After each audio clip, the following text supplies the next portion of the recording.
Olá, pessoal. Estamos aqui de novo para dialogar agora sobre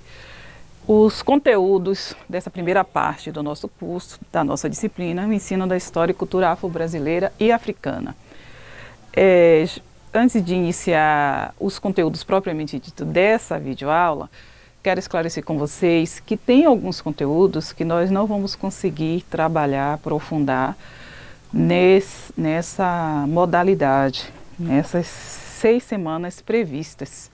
de atividades. Então, nós vamos ter também, ao final do módulo 2, um seminário integrador, e nesse seminário integrador nós vamos fazer um balanço de alguns conteúdos que não conseguimos aprofundar e trabalhá-los no seminário. Para hoje, eu pretendo discutir com vocês as noções de raça, racismo, a tentativa de construção de uma identidade nacional homogênea que caracteriza e perpassa os estudos raciais do Brasil desde o século XIX até esse momento mais contemporâneo, quando a gente reivindica o reconhecimento da diversidade cultural que está presente no povo brasileiro. Não há uma cultura homogênea, não há uma cultura privilegiada ou mais prestigiada do que outra na nossa formação, porque efetivamente nós somos um país que tem uma gama cultural que foge à nossa identidade, com uma grande contribuição dos afrodescendentes, dos africanos que aqui foram trazidos para serem escravizados, mas que na própria construção do conhecimento da formação do povo brasileiro houve uma determinada verdade, essa verdade construída por pesquisadores homens, brancos, que invisibilizou e silenciou a grande contribuição do povo negro. Então, a gente está aqui problematizando porque pensar e conhecer a nossa história, e conhecer a nossa história contada, inclusive, por uma mulher negra, porque sou eu aqui, que estou falando com vocês, mas de outros autores e de outras autoras que buscam desvendar e tirar os silêncios que nos foram impostos, irá contribuir para a gente entender, inclusive, esse momento contemporâneo que nós vivemos, que ainda é marcado pelo racismo, pelas diversas formas de discriminação e que traz, portanto, consequências muito nefastas para a grande maioria da nossa população, que é negra, e, consequentemente, a gente enfrenta essas realidades dentro das escolas. Eu quero iniciar o nosso debate falando da questão da mestiçagem, porque é a mestiçagem, da forma que ela é propagada pelo país, que contribui para que a gente tenha uma especificidade nas nossas práticas raciais. Inclusive porque o Brasil, inúmeras pesquisas mais recentes demonstram que a população reconhece que há racismo no Brasil, mas as pessoas não se reconhecem como racistas. Então nós temos uma especificidade de venderem a imagem do Brasil, isso historicamente desde o século XIX, como se nós fôssemos uma nação uma nação mestiça, uma nação onde não há conflito entre as raças, porque houve uma mistura entre os negros, entre os índios e entre os brancos. E essa história dessa mistura propagou e resultou no que a gente chama do mito da democracia racial. Então, a questão racial no Brasil, ela já é um problema de discussão, um problema acadêmico, de reflexão, né? Desde 1822, se a gente quiser um marco, quando se começa a se pensar na nação brasileira, no Estado brasileiro e, consequentemente, na formação do povo brasileiro. Então, alguns autores nos estudos raciais são apresentados como autores clássicos. O Nina Rodrigues, a Oliveira Viana, Silvio Romero, né? Dentre outros autores. Alberto Torres, esses são os autores apresentados como clássicos porque eles começam a fazer uma discussão da questão racial no Brasil atrelada à formação do povo brasileiro. E o que eles terminam apresentando dentro das reflexões da realidade brasileira, e aí particularmente no final do século XIX, é que nós temos O Nina Rodrigues, por exemplo, ele afirma que nós temos uma hierarquia das raças e a raça negra é uma raça, na visão dele, inferior, uma raça que tem limites no seu desenvolvimento. Logo, ele explica de forma naturalizante as desigualdades raciais, porque nós negros teríamos algumas incapacidades que não teríamos passado ainda por esse processo de evolução para estarmos no nível, por exemplo, da raça branca. Então, a ideia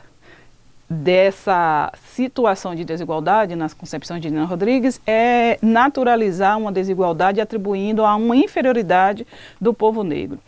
O que resulta do que é chamado do racismo científico, o que resulta é que na virada do século XX, você precisa criar uma identidade nacional para esse Estado brasileiro, você precisa ter uma ideia de uma nação e para isso é preciso criar uma explicação homogênea desse povo brasileiro e reduzir, portanto, o que seria grandes disparidades na construção dessas raças que vão originar o brasileiro. A tentativa de homogeneizar essa identidade nacional, de criar um Brasil único, um Brasil homogêneo, um Brasil que as desigualdades não são explicadas pela constituição socioeconômica do Estado, do país, mas essas desigualdades são explicadas por questões, limites, inferioridades biológicas de uma determinada raça, que é na explicação do Nina Rodrigues, leva ao que os autores vão chamar do racismo à brasileira. O racismo brasileiro, ele entender e pegar essa categoria para compreender as formas, inclusive, de dissimular o racismo no Brasil, né? E, inclusive porque o Brasil se torna uma pátria que recebe inúmeros pesquisadores que vêm de outros países, principalmente dos Estados Unidos, para entender como uma pátria que é constituída efetivamente por três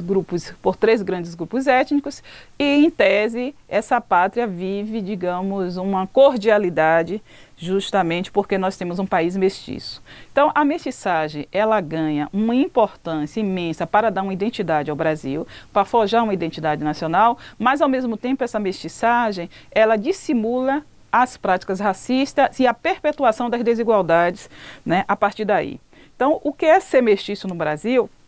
começa a ter dois sentidos, dois significados. Inicialmente, no século XX, desculpe, o ser mestiço, a miscigenação, ela não era algo, digamos, que trouxesse vantagens, porque o mestiço, ou se quiser usar o termo mulato, era aquele ser, aquele sujeito que não estava nem identificado com o negro nem com o branco. Muitos desses mestiços no início do século XX, filhos de relações de violência dos senhores com as mulheres negras, dos senhores também com as mulheres índias. Então você tinha um sentido, uma marca racial aí, que não lhe trazia, digamos, nenhuma vantagem social. Acontece que um país que tem a cor negra e precisa passar pelo branqueamento, pelo embranquecimento, o mestiço, o miscigenado, ele vai, digamos, limpando essa população. Com isso, essa miscigenação que poderia ser poluidora, principalmente a relação do homem branco com a mulher negra, porque ao ter um filho mestiço, esse filho ele está poluído, ele está sujo, sujou a família porque você vai ter o sangue negro, ela passa a ser redentora, porque num país negro, a gradação de cor passa a ser também uma gradação de mobilidade social, de estratificação social. Então, quanto mais você tivesse elementos que fossem identificados com a raça superior, com a raça que tem mais prestígio, mais valorizada, que é com os brancos, mais oportunidades você teria nessa sociedade e menos vítima desse preconceito, dessa discriminação disfarçada e negada que marca a nossa história. Então, os autores colocam que é uma miscigenação que poderia ser poluidora, poderia ser um elemento de desvantagem por estar sujando e por estar constituindo um ser que não é negro nem é branco, mas ela passa a ser redentora quando se constrói uma ideia de uma nação que precisa ser limpa e que precisa passar pelo processo do branqueamento. Então, o pardo na nossa sociedade, quanto mais elementos você tenha próximo ao branco, esse pardo vai se tornar branco né? E o pardo, que tem elementos mais próximos aos negros, esse pardo ele vai vivenciar mais de perto as dificuldades e os preconceitos da discriminação. O que nós temos, na verdade, é que o fenótipo é o elemento de estratificação social e é o elemento também que vai demarcar a situação e a posição que esses indivíduos e que esses indivíduos vão vivenciar na sociedade, se com mais preconceito, se menos preconceito, de acordo com o seu fenótipo, de acordo com as características que você traz, que lhe identifica com o grupo étnico. Então, o embranquecimento representa uma possibilidade de ascensão social. E, nesse sentido, o mito da democracia racial é propagado no Brasil para forjar uma identidade nacional que não venha trazer rupturas, não venha trazer descontinuidade com o processo de organização socioeconômico que já veio reafirmando os grupos de poder, os grupos econômicos dominantes da nossa Constituição, da formação econômica do Brasil desde o século XIX. Então, pensar e dizer que um país que tem a mistura de 3 raças e que essa mistura de 3 raças garante e gera uma convivência cordial, portanto, uma identidade nacional, que as pessoas, em tese, são incluídas, que todas são incluídas, que a raça não é um critério de divisão, nem é um critério de construir desigualdade, foge a uma identidade que diminui e maqueia e dissimula os conflitos em função de uma nação que pertence, que inclui a todos e todas. Então, as especificidades desse racismo no Brasil, segundo Horaci Nogueira, vai gerar o que aqui ele denomina um racismo de marca e não de origem. Para a gente entender o de origem, por exemplo, uma gota de sangue negro dentro da história de um sujeito nos Estados Unidos, de uma pessoa dos Estados Unidos, isso é motivo dela ser identificada como negra, identificada com o grupo étnico, que é mais também desvalorizado e hierarquizado numa estrutura racial como a sociedade americana, que a segregação ainda faz parte da sua realidade. Aqui, a questão de origem, ou seja, tem uma gota de sangue negro, não teria como efetivamente dizer que teríamos então brancos, somente brancos, que não têm, como usou o termo Fernando Henrique, brancos que não teriam nenhum pé na cozinha, porque ele dizia que o Brasil é uma nação mestiça e todos no Brasil têm um pé na cozinha, ou seja, todos teriam uma gota de sangue negro. Então, o nosso racismo é de marca, ou seja, o nosso racismo é demarcado e é definido pelo seu fenótipo.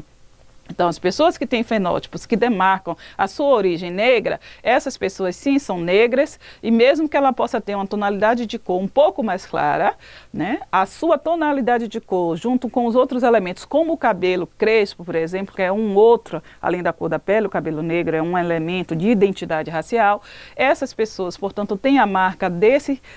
grupo étnico que historicamente se constituiu, foi constituído, e a partir daí essas pessoas que pertencem a esse grupo étnico viveram e vivenciam esse processo de discriminação. Por isso o nosso racismo é de marca. Segundo Horaci Nogueira. Nesse contexto de negação de racismo, que não é que não tenha racismo, isso eu acho que é preciso demarcar e deixar extremamente evidente nas nossas análises, esse movimento ele não acontece sem que haja resistência, sem que haja organização da população negra. Então nós temos diversos grupos do movimento negro durante o século XX, nós temos diversas formas de resistência que precisam inclusive serem resgatadas e para além dos livros didáticos terem já colocado outras histórias, né? Pararam de reproduzir as histórias únicas, que era a história de quem colonizou, e mostrar um protagonismo de quem foi colonizado, de quem foi escravizado. Nós ainda precisamos muito resgatar essas formas de resistência, e mostrar que que essa tentativa de uma identidade nacional, essa tentativa de uma moção de uma nação homogênea,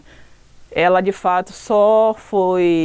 emerge nos momentos de Copa do Mundo, no momento que todos se dizem brasileiros e brasileiras com muito orgulho, com muito amor, porque no cotidiano dos brasileiros e das brasileiras as diferenças são patentes, principalmente se esses brasileiros e essas brasileiras forem mulheres negras e homens negros. Então, a ideia de raça, a raça constituída quanto um conceito sociológico, ele continua sendo um critério de estratificação social e de percepções morais, como está apresentado no texto de Maria Helena Zamora. Para além da controvérsia de que raça não se constitui um conceito biológico, ele se constitui um conceito sociológico porque ele explica os critérios de estratificação que nós temos na nossa sociedade. E esses critérios de estratificação social não só demarcam as oportunidades de ascensão de mobilidade social da população negra. Ela também demarca, quanto critério, a possibilidade de estar vivo ou de estar morto, porque não é por acaso que nós temos nas estatísticas da violência, a violência no Brasil está atrelada à questão racial, por isso nós temos um número aberrante de jovens negros mortos, pobres, que conseguem ser em números mais habitantes do que países que vivem em situações de guerra civil. Então, sem pensar que as questões morais do povo negro continuam sendo, digamos, menos moral do que o do povo branco. Então, esse critério de raça, ele não está só na estratificação social, mas ele também está na construção subjetiva do ser negro, ser mulher, ser branco, ser branca, e como nós somos construídos e como nós somos percebidos, não só por nós mesmos, como pelo outro, principalmente pelo esse olhar do outro branco. Então, essa desconstrução do Brasil racista, essa desconstrução ganhou muita força nas 2 últimas décadas do século XX. As políticas afirmativas é um resultado disso, né? Tornar-se negro, então, já nas 2 últimas décadas do século XX, torna-se,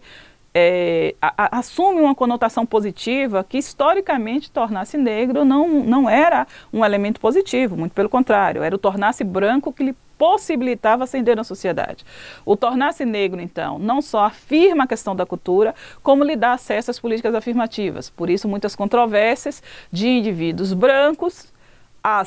nesses brancos, indivíduos pardos, que anteriormente poderiam se identificar como brancos, e eles passam depois a se identificar como negros, porque nessa